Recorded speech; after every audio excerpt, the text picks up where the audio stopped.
Assalamualaikum warahmatullahi wabarakatuh. Selamat pagi saudara, semoga Anda dalam keadaan sehat dimanapun Anda berada. Senang sekali Sapa Aceh dapat kembali hadir di hadapan Anda bersama saya Rizka Devi. Kali ini kita akan bahas terkait dengan nasib manuskrip Aceh setelah bencana banjir. Saudara, Aceh menyimpan ribuan manuskrip kuno yang menjadi saksi perjalanan sejarah, keilmuan, dan peradaban Islam di Nusantara. Namun, bencana banjir yang melanda sejumlah wilayah dalam beberapa waktu terakhir turut mengancam keberadaan warisan berharga tersebut. Sejumlah naskah dilaporkan mengalami kerusakan, bahkan terancam hilang jika tidak segera diselamatkan. Lalu bagaimana kondisi terkini manuskrip-manuskrip kuno yang terdampak banjir? Upaya apa yang telah dilakukan? Sudah hadir Bapak Hermansyah MTH MHum, akademisi sekaligus filolog dari UIN Araniri. Assalamualaikum Bapak, selamat pagi. Apa kabar hari ini? Waalaikumsalam warahmatullahi wabarakatuh. Alhamdulillah sehat. Baik, Bapak terima kasih banyak sudah hadir bersama kita. Ini kita berbincang-bincang terkait dengan manuskrip tadi, bicara manuskrip pasca banjir begitu. Sejauh ini Pak, temuan utama yang dilakukan oleh Hamanasa tadi masyarakat pernaskahan Nusantara ini terkait dengan manuskrip kuno yang memang terdampak banjir ketika di berbagai wilayah Aceh itu seperti apa Pak?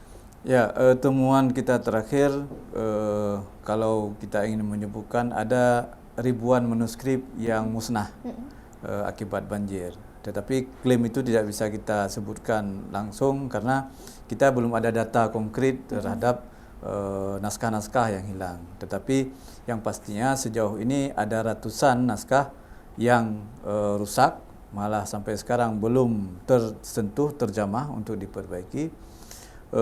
Dan ada ribuan lain naskah yang akan rusak karena kondisi alam kita yang cukup signifikan perubahannya. Baik, berarti sejauh ini ada ratusan yang memang terdampak banjir begitu, dan ada yang memang sudah diselamatkan, ada juga yang tidak bisa diselamatkan begitu. Ya, ada, kalau kita ingin sebutkan angkanya sekitar di atas 300 naskah, kurang lebih 300 naskah yang terkena banjir langsung, terdampak banjir langsung, terendam dalam air dan lumpur, ya. Dari sekian banyak itu beberapa diantaranya diselamatkan secara tradisional, artinya dikeringkan seperti biasa, kemudian dibersihkan seperti biasa, tetapi secara ilmiah dan data penaskahan itu belum tercapai karena kita mendapat beberapa kendala.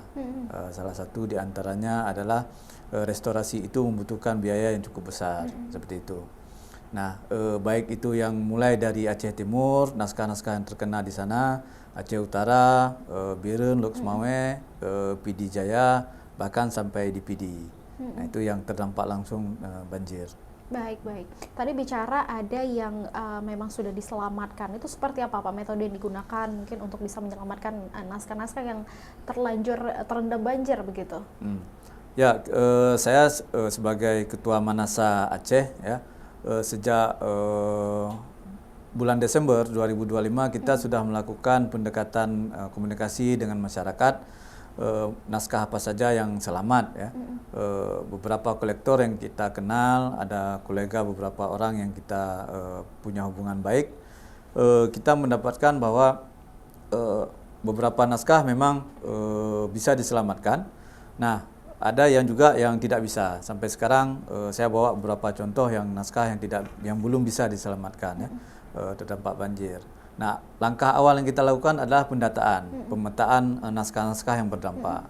Nah, pemetaan ini kita peroleh ada yang memang terkena banjir, air bersih, tidak berlumpur. Nah, ada beberapa naskah yang berlumpur. Nah, ini yang berlumpur ini perlu penanganan lebih signifikan, ya. Sedangkan dengan yang banjir mungkin lebih ringan, tetapi juga perlu perhatian.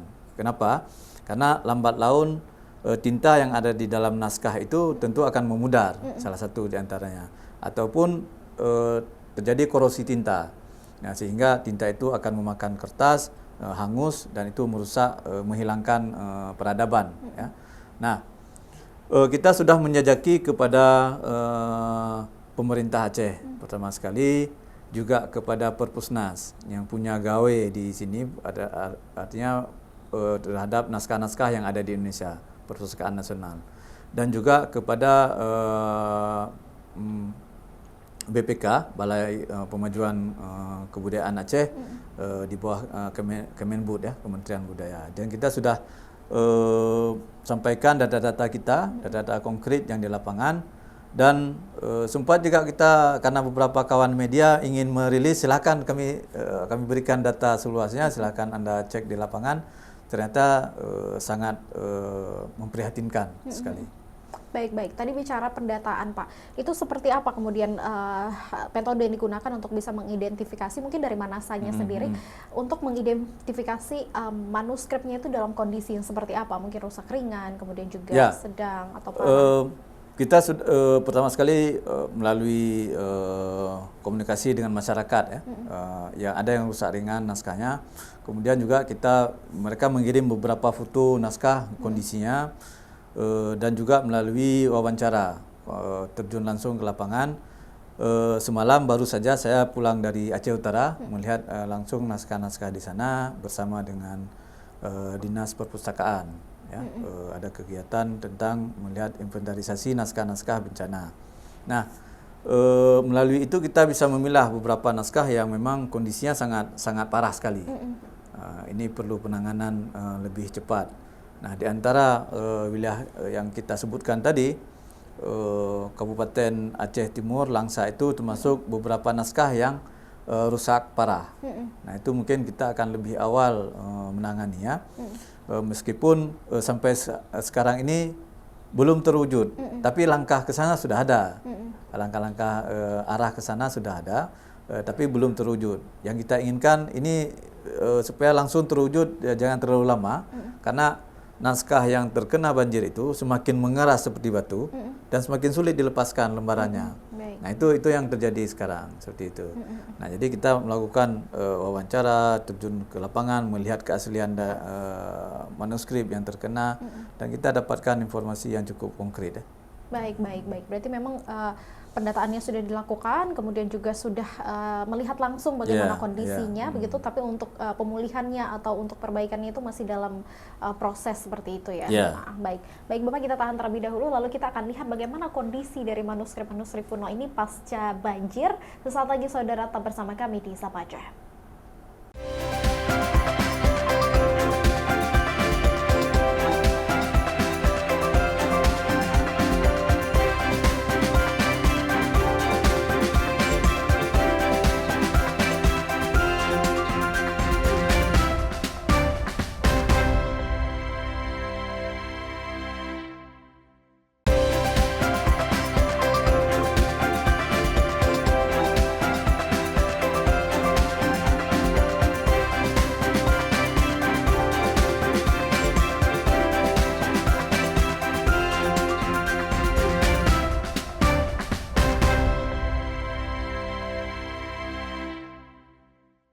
Ya, terima kasih Anda masih bersama kami di Sapa Aceh. Kita masih membahas terkait dengan nasib manuskrip Aceh setelah bencana banjir.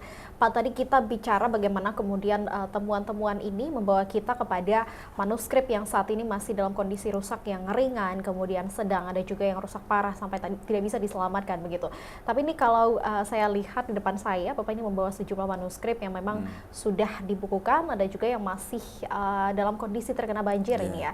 Seperti apa Pak? Mungkin bisa dijelaskan kepada saudara, ditunjukkan kepada di layar ini manuskrip apa dengan kondisi yang seperti apa? Ya, yang saya bawa ini ada 3 naskah dengan kondisi yang beragam.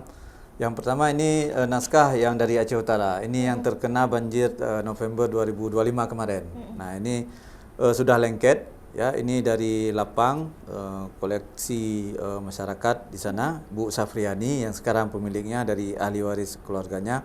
Nah, ini karena lengket terlalu lama sehingga sudah mengeras dan tidak bisa dibuka. Nah, ini tidak bisa dibuka lagi. Jadi harus membutuhkan alat kimia, direndam semacam etanol 70%, ada alat-alat lainnya, alat kimia untuk melepaskannya. Harus dengan ahlinya.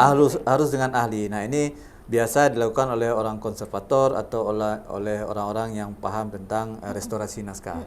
Nah, saya sendiri tidak membidangi ini untuk perbaikan fisiknya. Nah, jadi berbeda seorang filolog dengan konservator ya, atau restorasi naskah. Nah, ini kondisi akibat banjir. Nah, ini ada satu di antara ratusan naskah di masyarakat.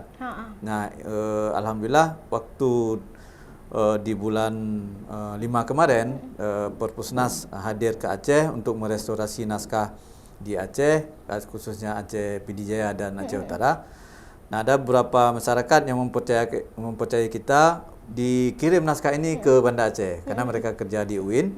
Saya minta mereka bekerja di UIN supaya pemerintah bisa hadir di UIN, ingin melihat bagaimana cara kerjanya dan mahasiswa bisa ikut serta belajar. Itu yang saya inginkan. Baik. Jadi alhamdulillah berhasil. Nah, ini yang tidak bisa dilepas karena mereka sebut harus membutuhkan beberapa hari ya, perhatian khusus. Nah, kalau ini juga koleksi yang sama di dalam bungkusan yang sama, ini yang berhasil dilepas. Nah, ini setelah dilepas kemudian dikeringkan, dibersihkan, dikeringkan, dilapisi kertas Jepang, kertas washi namanya, washi Jepang. Nah, kemudian dijilid. Nah, ini alhamdulillah sudah bagus. Jadi ini bisa kita sebut restorasi 100%. Dari mulai dari awal. Nah, ini bisa dibaca dan disentuh seperti kitab kitab umum ya, seperti kitab umum. Oke, nah, mungkin boleh ditunjukkan ke layar sedikit, Pak. Iya. Nah, ini naskah yang sudah direstorasi. Walaupun agak gelap karena memang kondisinya sudah sangat rapuh ya.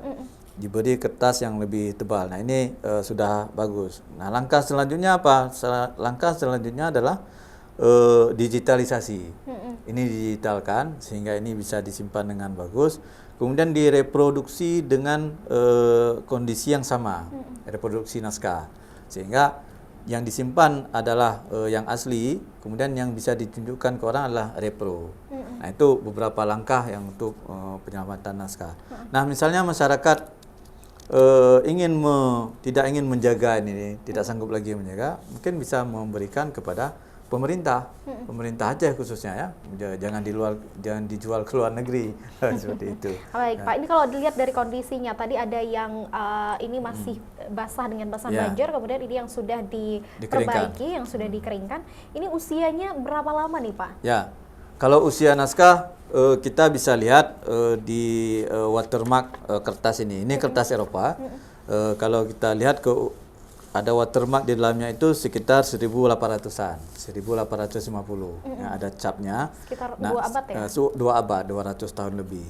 Nah, jadi bisa jadi 10 tahun kemudian dari diterbitkan kertas ini, kemudian dikirim ke Aceh, ditulis. Jadi umurnya ya sekitar itu, sekitar 200 tahun.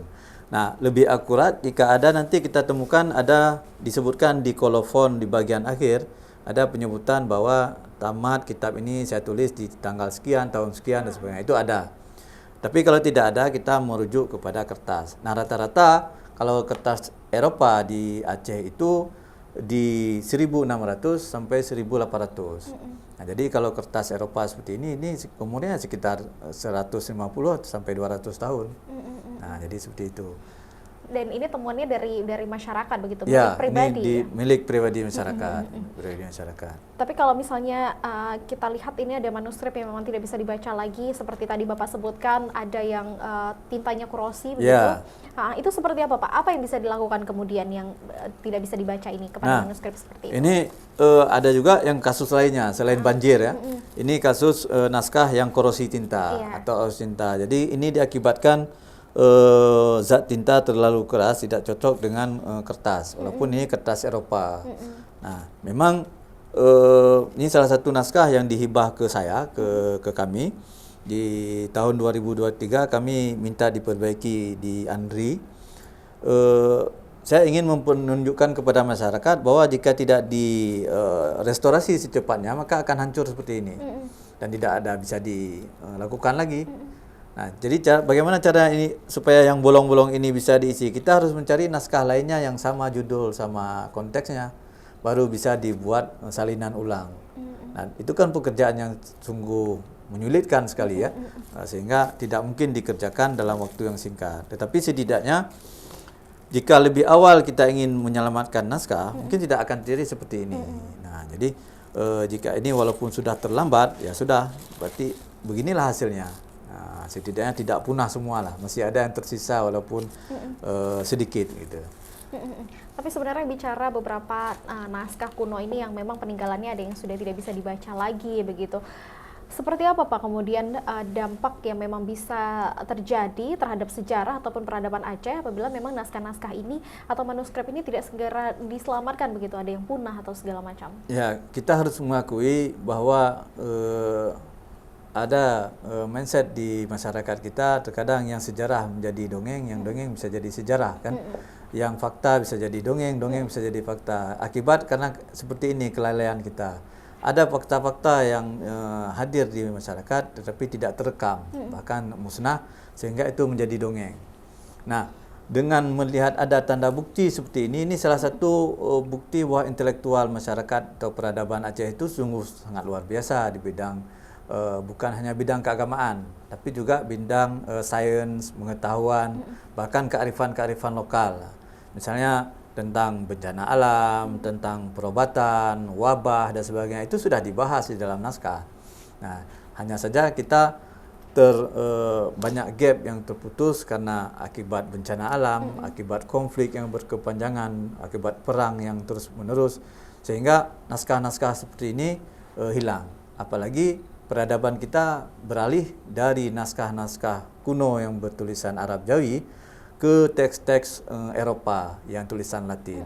Nah, ini kan artinya kita pindah kiblatnya. Nah, itu perubahan pengetahuan, keilmuan juga berubah. Sehingga dalam konteks ini warisan pengetahuan yang indatu atau nenek moyang kita atau para pendahulu yang sudah disalin, ditulis ini tidak terwariskan. Ada yang terputus di sini, itu maksudnya. Sehingga ya tentu banyak hal yang hilang. Berarti bisa dilihat bagaimana kemudian fakta ini bisa menjadi dongeng begitu ketika memasuki zaman yang lain begitu. Sementara saudara, kita akan lihat bagaimana kemudian apa yang bisa dilakukan sebenarnya oleh masyarakat-masyarakat yang memang punya koleksi pribadi terhadap naskah ataupun manuskrip ini. Sesaat lagi saudara tetap bersama kami di Sapa Aceh.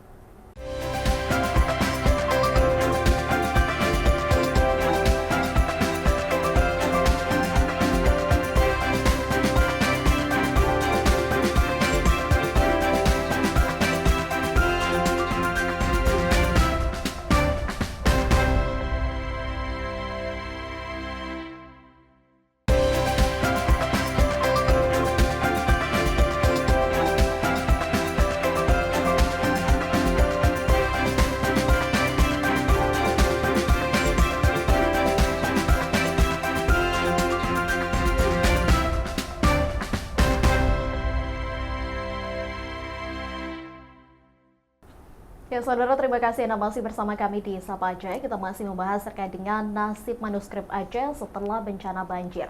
Nah tadi Pak kita sempat bicara bagaimana kemudian naskah-naskah kuno dan manuskrip yang ada di depan saya ini merupakan temuan dari masyarakat begitu yang memang dijaga sendiri dan ketika banjir ini masih harus direstorasi begitu. Sebenarnya apa yang bisa dilakukan oleh masyarakat yang punya manuskrip atau naskah kuno ini? Bagaimana kemudian juga kontribusi dari pemerintah sendiri kepada masyarakat untuk bisa melindungi ataupun artinya menjadikan ini sebagai konservasi cagar budaya itu seperti apa? Ya, pertama sekali mungkin masyarakat tidak tahu ya, dan pemerintah juga tidak menyediakan media informasi jika ada naskah yang rusak kemana dibawa. Istilahnya kalau orang sakit ke rumah sakit apa saya harus pergi, kan seperti itu. Ya, jadi masyarakat ya tidak tahu, ya sudah karena rusak, terkadang mereka beberapa orang menguburkan itu, dikubur naskah-naskah itu atau dibakar kan karena daripada sudah hancur semua. Nah, kalau bercerita tentang pemerintah Aceh, seharusnya kita harus feedback ke belakang waktu terjadi gempa tsunami 2004. Karena itu bencana internasional malah, bencana nasional. Sehingga ada beberapa NGO, lembaga pemerintah dari negara luar yang hadir untuk salah satu bagian yang diambil adalah restorasi dan penyelamatan naskah-naskah kuno. Nah, pada tahap 2004 itu, sejak mulai 2005 sampai 2010, itu ada blueprint ya, ada semacam program untuk penyelamatan naskah. Makanya pada saat itu ada restorasi naskah di Aceh, ada program perbaikan naskah, digitalisasi sampai pengkajian. Nah, misalnya restorasi naskah itu yang dilakukan naskah di Museum Aceh, Ali Hashimi, Harun Gussilmi, Tarmizi Ahmid, kemudian beberapa naskah lainnya yang ada di Banda Aceh dan Aceh Besar, termasuk Tanah Abe, itu diperbaiki oleh pihak Jepang, TUF Jepang waktu itu. Nah, langkah selanjutnya dilakukan digitalisasi oleh Leipzig Jerman. Nah, itu program yang dilakukan sehingga naskah-naskah yang terjadi pada masa itu bisa diselamatkan, ya, diselamatkan. Nah, saya pikir itu jadi contoh, salah satu contoh yang seharusnya bisa bercermin dari bencana gempa tsunami itu ke bencana banjir bandang ini. Kan objeknya sama juga naskah kuno yang berdampak. Nah, mungkin karena kita tidak belajar dari mitigasi bencana, sehingga ya terlepas dari tanda politik ini bukan bencana nasional, tetapi benda cagar budaya dan warisan budaya ini sudah hancur akibat bencana. Nah, pemerintah kita berharap ada semacam program rehab rekon, ya. Apalagi pemerintah kan ada semacam program rehab rekon pasca bencana, ya, di Aceh. Kita berharap naskah ini menjadi salah satu bagian, karena ini warisan intelektual, warisan ulama yang tidak ada di tempat lain. Ya, jadi semoga ini menjadi sebuah perhatian pemerintah. Digerakkan dimulai dari restorasi naskah, preservasi naskah atau perbaikan, kemudian digitalisasi, kemudian pendampingan terhadap masyarakat, hingga pemberdayaan atau pemanfaatan naskah itu. Jadi pemberdayaan kolektor itu diberi pemahaman. Ini apa fungsi kalau disimpan, apa fungsinya kalau kita berbagi dengan orang lain, dan pemanfaatannya kemana? Bisa jadi dalam ekonomi kreatif, bisa jadi dalam produk-produk lokal dan sebagainya. Nah, produk lokal misalnya ada hiasan-hiasan yang di dalam naskah ini, kemudian dijadikan sebagai produk di baju, di motif-motif batik dan sebagainya. Jadi masih banyak hal yang bisa dilakukan oleh pemerintah, dan saya pikir itu langkah awal. Kita sudah tanda kutip lagi ditegur untuk ini perlu diselamatkan, gitu ya. Baik. Tadi Bapak juga sampaikan masyarakat bingung begitu harus bawa kemana kalau misalnya ada naskah-naskah yang memang ingin direstorasi begitu pasca banjir. Tapi sebenarnya kalau mau direstorasi, kita di Aceh sendiri punya nggak Pak sumber daya manusianya ataupun alat-alatnya yang bisa digunakan untuk merestorasi naskah yang kondisinya tadi seperti yang Bapak sempat tunjukkan? Ya, kalau kita bicara terus terang tidak ada, ya. Tidak ada SDM yang mumpuni, kita tidak punya alat yang cukup untuk itu, dan tidak punya tempat. Nah, mungkin Disbudpar, Dinas Kebudayaan dan Pariwisata, di bawahnya ada museum, ada juga melakukan beberapa restorasi. Tapi tidak dalam kapasitas di luar Museum Aceh. Ya, ada juga misalnya Dinas Perpustakaan, mereka tidak dalam kapasitas perbaikan naskah, hanya mengoleksi. Nah, juga ada lembaga-lembaga lainnya seperti ANRI. Nah, juga belum masuk ke ranah ini. Jadi kalau berbicara tadi, kita belum punya, ya, terus terang belum punya untuk baik SDM-nya, lembaganya untuk restorasi ini. Sehingga apa yang kita lakukan, Manasa lakukan dan kawan-kawan di lembaga lain adalah meminta bantuan kepada Perpusnas di Jakarta untuk melakukan perbaikan naskah. Karena selain SDM tidak ada, di dana juga ini juga masalah, dana anggarannya. Karena untuk restorasi ini butuh biaya yang cukup besar. Kertas Jepang itu memang harus dibeli di luar negeri. Alat-alat yang digunakan adalah alat-alat kimia. Jadi memang butuh biaya yang mungkin kalau masyarakat, bahkan kami sendiri yang sebagai lembaga swadaya tidak sanggup. Tidak sanggup. Kalau 1-2 naskah mungkin bisa, ya, tapi kalau untuk jumlah yang sangat banyak itu mungkin. Baik. Tadi Bapak juga sempat sebutkan ada 300-an naskah yang masih harus diperbaiki begitu. Sementara kalau kita lihat pemerintah sebenarnya punya nggak sih Pak regulasi begitu ataupun kebijakan untuk bisa terkait dengan hal ini begitu, untuk restorasinya, kemudian untuk penjagaannya atau seperti apa begitu konservasinya? Ya, kalau kita ingin kembali ke regulasi, mungkin sudah ada banyak undang-undang, segudang undang-undang sudah. Ada undang-undang cagar budaya, ya, 2010, ada undang-undang perpustakaan yang di dalamnya memang detail menyebut tentang tupoksi naskah kuno, ya, 2007. Ada juga undang-undang pemajuan kebudayaan oleh Kementerian Kebudayaan. Di dalamnya juga tupoksi naskah kuno jelas itu salah satu OPK, Objek Pemajuan Kebudayaan. Bahkan dia di nomor urut 1. Dan di beberapa Perpres, kemudian di undang-undang kementerian, surat kementerian dan sebagainya, itu sudah jelas. Bahkan sudah detail disebutkan di tupoksi masing-masing. Tetapi kalau kita bicara realita di lapangan, itu masih jauh, masih jauh. Tapi kalau berbicara regulasi sudah cukup. Dan undang-undang, kalau bicara undang-undang sudah cukup. Tapi kita ingin melihat aksi di lapangan, terlepas dari tidak ada anggaran, terlepas dari kondisi apapun, tapi ini perlu diselamatkan dengan segera sebelum habis semua. Berarti kalau misalnya dilihat dari segi kebijakan dan regulasi ini memang ada naungannya, tapi untuk implementasinya ini masih perlu dipertanyakan begitu ya.